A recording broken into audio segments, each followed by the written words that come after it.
ఇదే విషయంపై ఒకసారి ప్రొఫెసర్ శేషు గారి దగ్గరికి వెళ్దాం. ప్రొఫెసర్ శేషు గారు, ప్రస్తుతం ఏదైతే రాజకీయ కోణంలో మనం చూసినట్టయితే వచ్చే ఎన్నికలలో మాత్రం ఒక బ్రహ్మాండంగా ఒక ఎదుగుదల ఉన్న భారతీయ జనతా పార్టీకి సంబంధించిన ఆచి తూచి అడుగు వేయాల్సి వస్తుంది.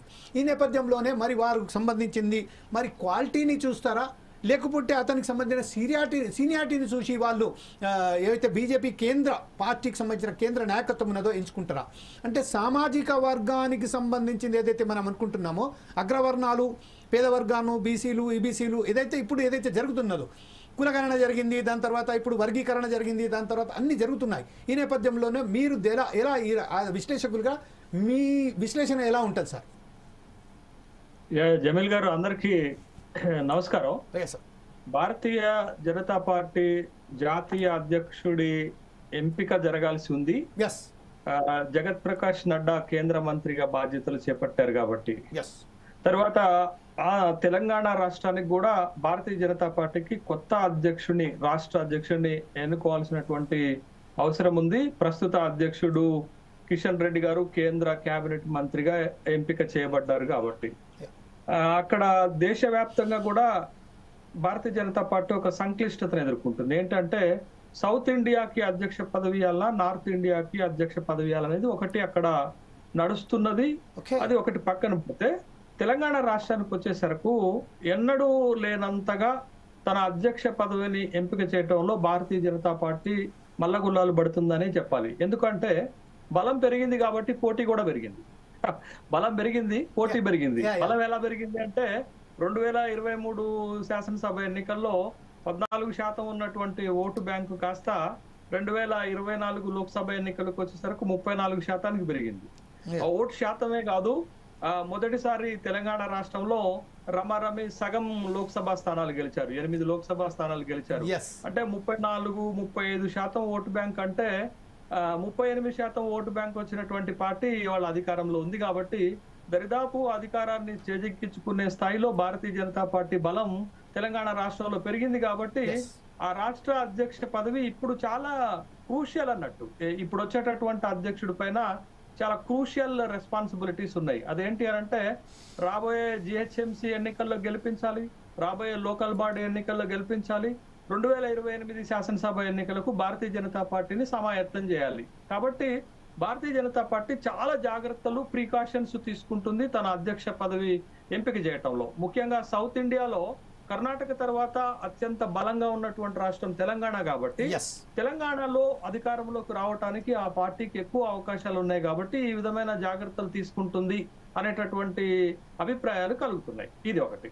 ఇక ఎవరిని అధ్యక్ష పదవికి ఎంపిక చేస్తే బాగుంటుంది, ఎవరెవరు పోటీ పడుతున్నారు అనేటటువంటి ఊహాగానాలు గత 7-8 నెలలుగా తెలంగాణ రాష్ట్రంలో అనేక సందర్భాలు వచ్చాయి. రేపో ఎల్లుండో తెలంగాణ బీజేపీ అధ్యక్షుడిని అనౌన్స్ చేయబోతున్నారు అనేటటువంటి ప్రకటనలు, వార్తలు కూడా మనం మీడియాలో చాలా పెద్ద ఎత్తున చూసిన సందర్భాన్ని ఉంది.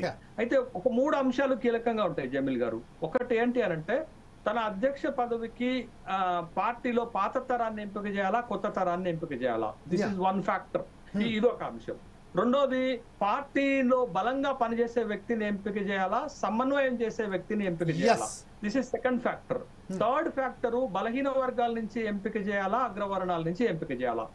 ఈ 3 ఫ్యాక్టర్స్ చాలా కీలకంగా అధ్యక్ష పదవి ఎంపికలో పనిచేయబోతున్నాయి అనేటటువంటి ఒక అభిప్రాయం వస్తుంది. అయితే పోటీ పడుతున్నటువంటి వాళ్ళు ఒక 1/2 డజన్ మంది ఉన్నారు, సీరియస్ గా పోటీ పడుతున్నటువంటి వాళ్ళు.